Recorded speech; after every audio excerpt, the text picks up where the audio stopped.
the one that I still point at from back then that really set off my radar, I guess, was Purple Cow by Seth Godin. Great read, and was just one of the first texts, I won't say textbooks, but one of the first texts that I read that gave me that light bulb moment. It was a real aha of, oh my God, somebody else is thinking about things in the same way that I am.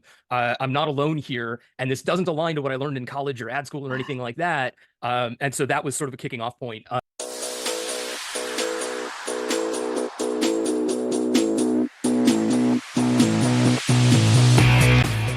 Hello, and welcome to another episode of Creating Powerful Impact. I'm your host, Shay Wheat, founder of Grace and Ease Productions, where we support entrepreneurs just like you with event-based marketing and sales strategies, allowing you to build your authority, your credibility, and your visibility in your industry. And today's guest is Danny. His name is actually Danny Nathan, and he is the founder of Apollo 21. Now, this company is really pretty dang unique, and so I'm gonna have to have him explain what it is they really do, right? Because I'm like, oh, Danny, you're gonna have to talk about this more. But the bit of the bio here is a unique company that sits at the intersection of a management consultancy, product design studio, and venture studio.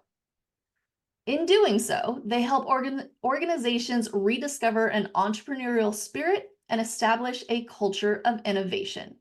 Please help me welcome Nathan to the Creating Powerful Impact stage. How are you? I'm good, thanks. I'm happy to be here. Thank you. I'm excited to have you here. And would you please explain to us what in the world do you mean by sitting at the intersection of a management consultancy, product design studio, and venture studio? What does that mean?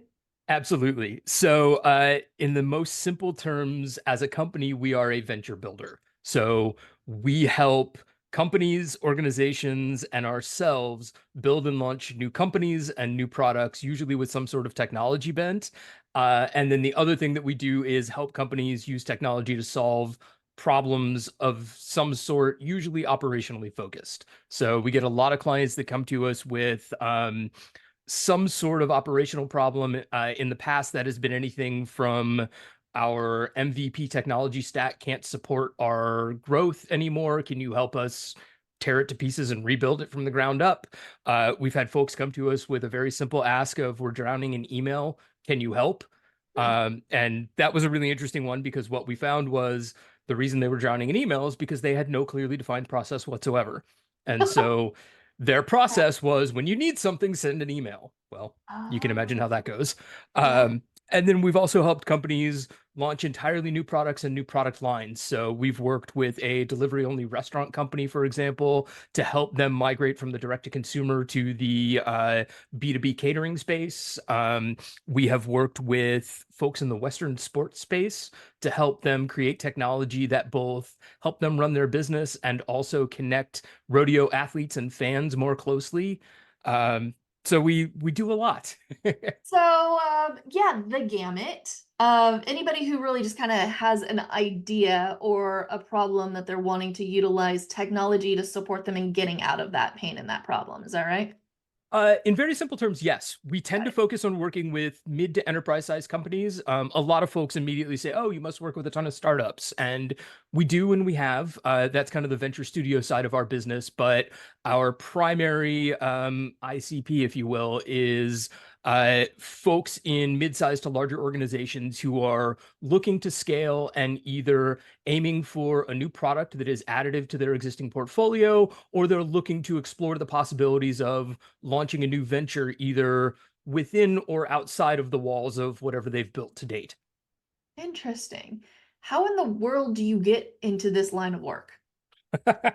It's been a roller coaster of a career and a very roundabout experience. I actually started in advertising on the creative side, and very quickly realized that I didn't enjoy doing that as a career. And so I took it upon myself to find a way out, basically. And so I did a couple of things. I gave myself kind of a crash course MBA by reading a stack of books about as tall as I was, and looking to help find ways to articulate my view of the world so that I could then share that with people who might be interested and willing to hire me. And that landed me at an innovation consultancy here in New York, where I spent about 5 years helping to grow that practice. And that was really a pivotal moment in my career because it was the first place that I had worked that to put it bluntly, was willing to say no to clients whose thought processes didn't align to the way that we wanted to do work. It was a really interesting time in the world of technology. This was right around 2007 when I joined them. And so we were seeing social media really becoming an established communication platform. We were looking at the launch of the iPhone, which had just happened, and then subsequently the App Store that came out a year later. And so it was just a really interesting time to be working with companies to rethink how technology and brand could work together to ingratiate customers and, in our minds, really to add value to their lives so that they would then look more highly upon that organization.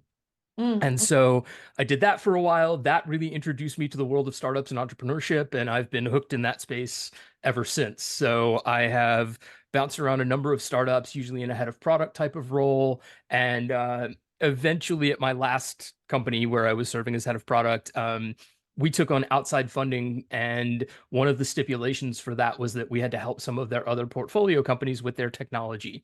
And so I became kind of a de facto SWAT team leader that bounced around a few of those other companies, doing really much of what I do today, but without a company behind it, just kind of helping out across the portfolio. And that eventually led to some folks at that organization taking notice and sort of saying, hey, this seems to sort of suit you. Would you like to go and focus on this? And so that led to the creation of Apollo 21. that's amazing. I love how like the universe just ends up moving you along to get to you where you really need to be, right? And like Yes, where you start to shine and that innovation piece of it coming out. That's amazing. I want to backtrack a minute. So you said sure. you read a stack of books as tall as yourself. Yes. Do you have like top one, top three that you would recommend for people that are like your go-tos or the ones that you always go back to? I do. Some of those have changed over time. So, recall this was, as I mentioned, in about 2007. And so the books that were poignant at that time may or may not resonate quite so heavily today. Yeah. The one that I still point at from back then that really um, set off my radar, I guess, was Purple Cow by Seth Godin. Great read, and was just one of the first texts, I won't say textbooks, but one of the first texts that I read that gave me that light bulb moment. It was a real aha of, oh my God, somebody else is thinking about things in the same way that I am. I'm not alone here, and this doesn't align to what I learned in college or ad school or anything like that. And so that was sort of a kicking off point. And then more recently, you can't talk startups and entrepreneurship without throwing Lean Startup on the table. It's just sort of the go-to guide. And even that is starting to feel a little bit dated. Sorry, Eric Mm, Reese, but mm. we're starting to see some folks question there. That being said, I have been highly guided of late by Lean Customer Development by Cindy Alvarez. I'm sorry, I'm looking over here because my books are sitting right next to me. Yeah, as they should And be. yes, and Lean Enterprise was also an excellent read, both that are very highly focused on the entrepreneurial space and how, particularly with Lean Enterprise, how larger organizations can take advantage of a startup like mentality and establish the type of culture that I certainly believe works well for helping companies find a footing in the innovation space and grow and thrive by creating new things and looking forward, as opposed to getting stuck in the processes that have led them to where they are today. So good. Okay. Everybody write those books down, rewind, go pick them up because there's a couple of them that I haven't heard of. So I'm definitely gonna have to watch this again and take Oh, I notes. can keep going. I've been on a reading kick lately, so Oh, the so good. stack I over have here is. two. I just I'm on more of like a leadership one right now. So I just read The Motive, which Oh, I is don't know that really, one. really fascinating because the first part of it starts with this fable. And one of the characters' name is actually Shay, and it's spelled the same way as my name. And I was like, what Oh, the interesting. fudge? Are you kidding me? It's a guy, but whatever, right? We'll just gloss over that. That's fine. Whatever that, but yeah, it was really, really fascinating how he started it with the fable. And then the second half of the book is the implementation and how do you actually utilize it and the questions to be asking yourself from a leadership perspective. I thought it was really, really fascinating and a It's quick funny read. that you're, I'm sorry, I don't mean to interrupt. It's funny that you're pointing out a fable because I was just recommended this book, which you kind of can't see, but it's called Getting Naked, a business Oh, fable. oh, no kidding. Yeah. Okay. Have you So that started one, it yet? I finished it. It's great. Is it good? It's good. It's all about giving of yourself to ingratiate customers effectively. So it Oh, was written by a guy who worked at a big consulting company that did things very by the book, and they purchased a much smaller kind of upstart consulting firm. And he was tasked with learning about why that firm was successful as a small upstart. And he goes on to talk about his learning experience with this new firm and how different they approached the world of consulting to what he was used to. And mm, long story short, by the end of it, of course, he is fully on board with this new approach and has now made it a part of his career. yeah. Oh, so good. So good. Well, I do want to also kind of wrap back around to Apollo 21 Yes. and the whole technology piece of it. How is it that you guys are really like utilizing technology to create that operational efficiency for your clients?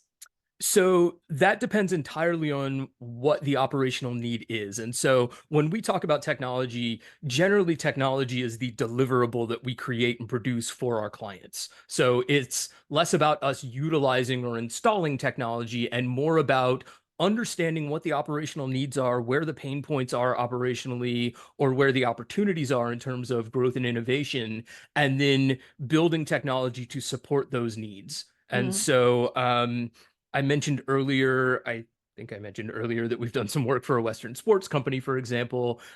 They came to us and said, hey, we have data from 5 recent acquisitions and we don't know what to do with it. We can't, it's all sitting in CSVs on somebody's computer. We can't look at it. We can't compare it. We don't know what we have. Help. And so the very first thing that we did that ended up turning into about a year-long engagement was within about 6 weeks, we stood up an instance of a platform that we own called Mission Control, which is a wholly owned technology stack that we've created. And into that, we ingested all of this data that they had received and basically made it visible, editable, searchable, actionable, and created a way for them to start gaining insight from the data that they had so that they could utilize it as their company moved forward. Oh, that's fantastic. So before it was just in a CSV file, and now you can actually utilize It it was in about a for hundred you. CSV files. It was all scattered across everything. They were all different formats and things. And so we took it all, normalized it, ingested it, made it so that they could see it, search it, filter it, export it, and then look at all of the analytics around it. And so this was anything from ticket buyers for past rodeo events that they had now bought the organization that runs, to magazine subscribers, to e-commerce purchases, and everything in between. And so Okay. effectively we built a platform that allowed them to make sense of it. And then as we continued working with them, we extended that platform to effectively become their internal CRM and kind of analytics tracking platform. So all of their e-commerce activities flowed data into our system. All of the ticket buying for the rodeo that they had purchased and were continuing to produce went through our platform. And then we continued to build out functionality for marketing operations, allowing them to filter emails, send SMS messages, things like that for promotional purposes.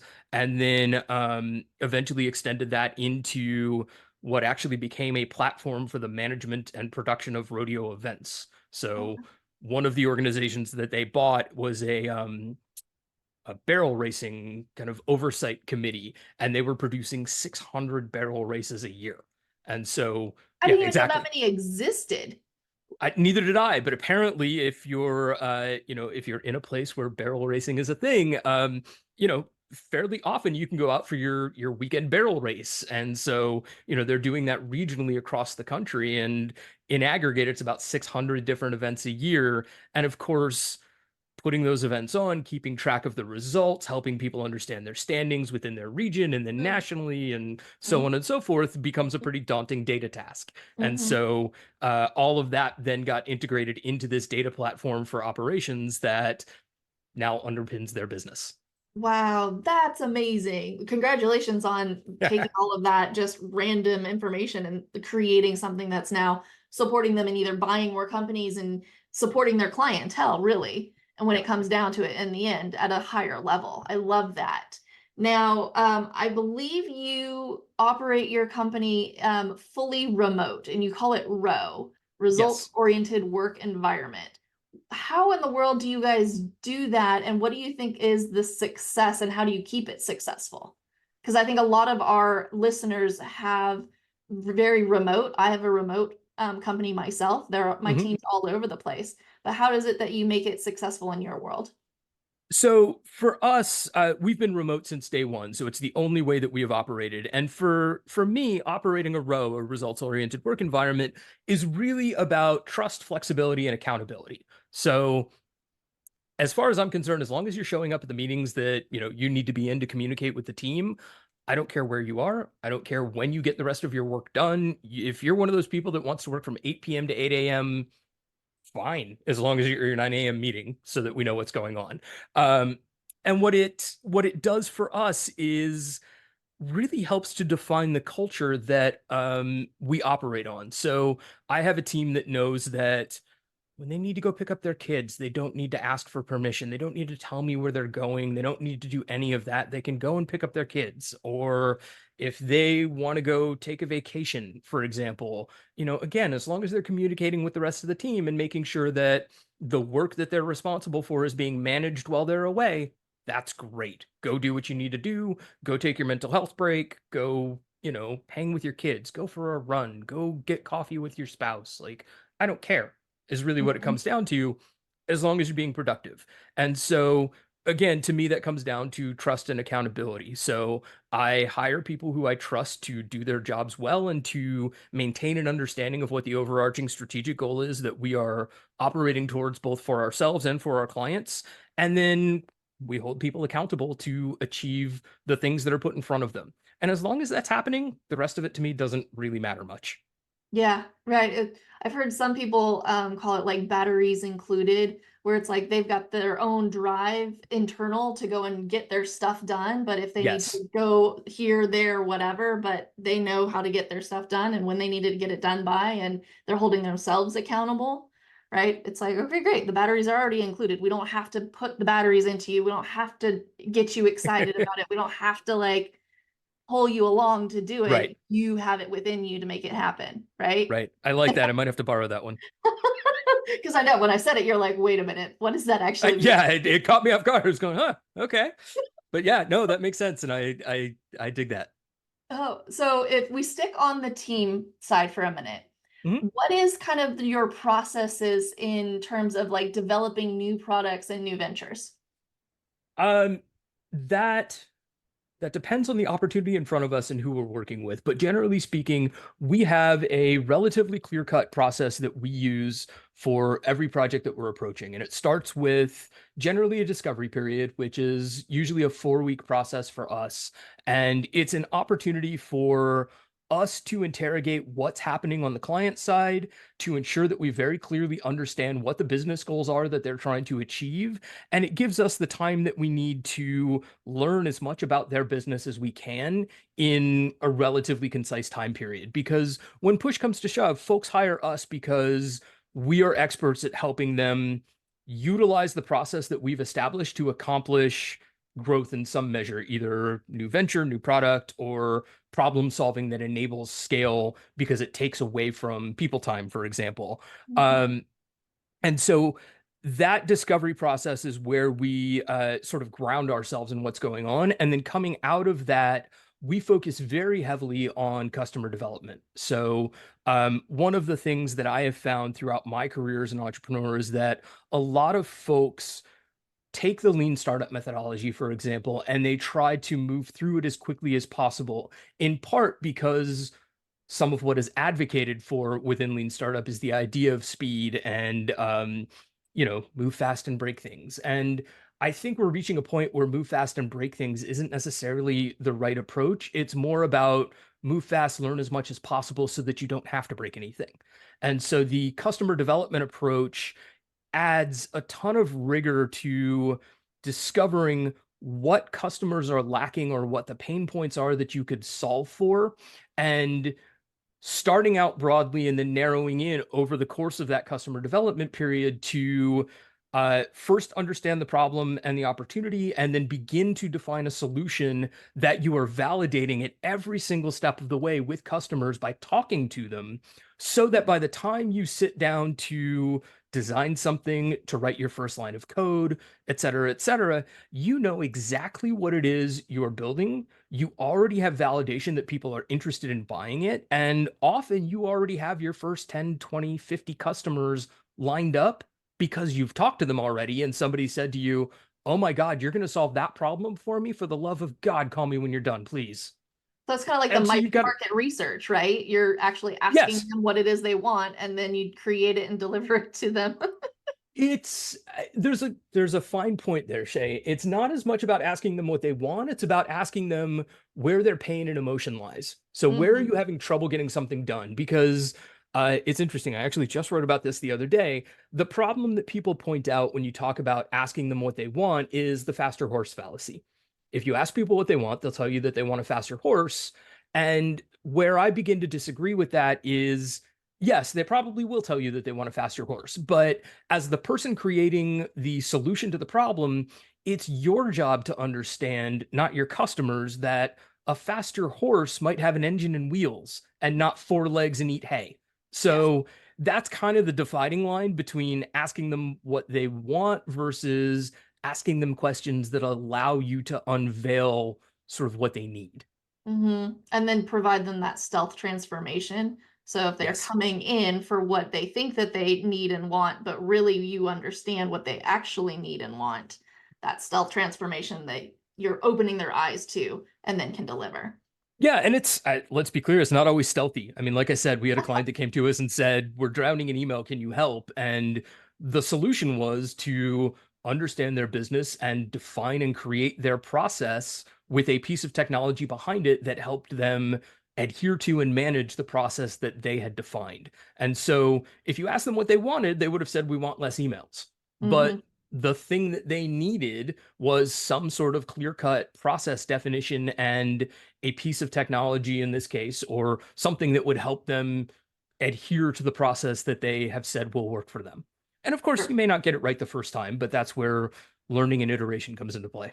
Yeah. Is that essentially like the next step? Because I kind of stopped you halfway through, I think, where you're Yes. figuring out So your.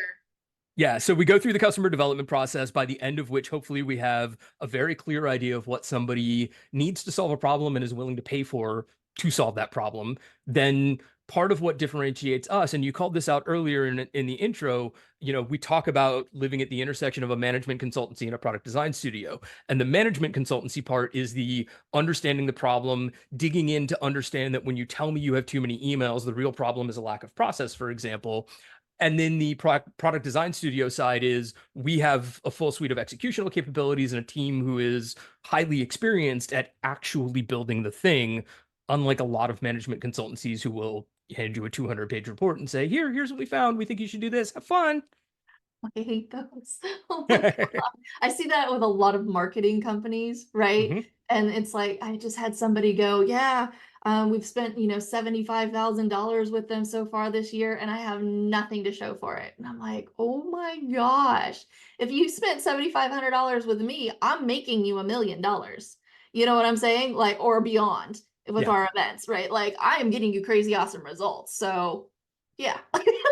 exactly. Move that So, money around. My goodness. I love that. right. So we focus highly on actually getting to the point where we can create something, or at least set somebody up to go and create it themselves or with somebody else. And, I'll be clear, we're not beholden to our clients working through the creation of a thing with us. If If they want to get through the customer discovery process and or the customer development process, excuse me, and understand what it is they need and go somewhere else to have that built, that's fine. Mm-hmm. Perfect. Perfect. Well, I mean, my goodness, Danny, you've dropped so many diamonds for us today. Unfortunately, we've got to start wrapping up. Is there any way that if people are like, I'm super excited, I have an idea, I want to talk to you about that, and if you guys can help us, what's the best way for people to get in touch with you? And do you happen to have any kind of resources that you want to provide today? Absolutely. So if you want to reach out to us, it's very easy. Hello at apollo21.io. And then if you want to dig into the resources that we have a stack of case studies and white papers and articles and things of that sort on our website, which is apollo21, the number 2, number 1.io. So plenty of helpful resources there that folks are welcome to dig into. And then, of course, we're active on all of the usual socials, both myself personally. I am blah, blah, blah / among many on just about everything. And Apollo 21 is present on most of the social media platforms as well, some more actively than others, but we're there. So yeah, come check us out. I love it. I love it. My last question for you. What is a takeaway or a memorable note you'd like to leave our audience with? So I have two that I like to share, and I'll start with the first one. This is a bit of a personal mantra for me, and it is fail beautifully. And to me, that is a constant reminder that if you want to accomplish something, you have to try.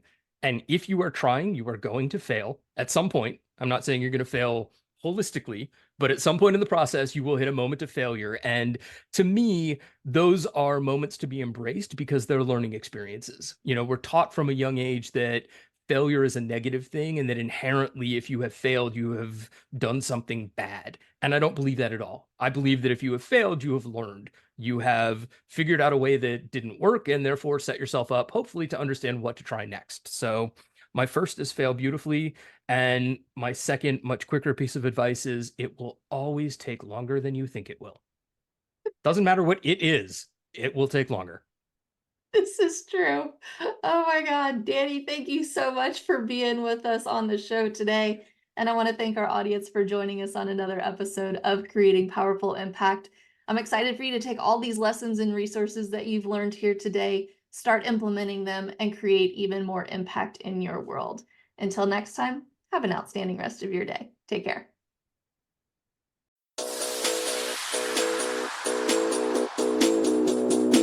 Thank you so much for listening to the Creating Powerful Impact podcast.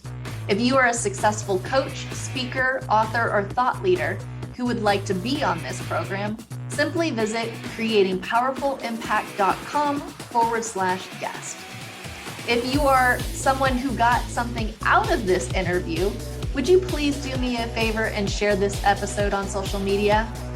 Just do a quick screenshot with your phone and text it to a friend or post it on your socials.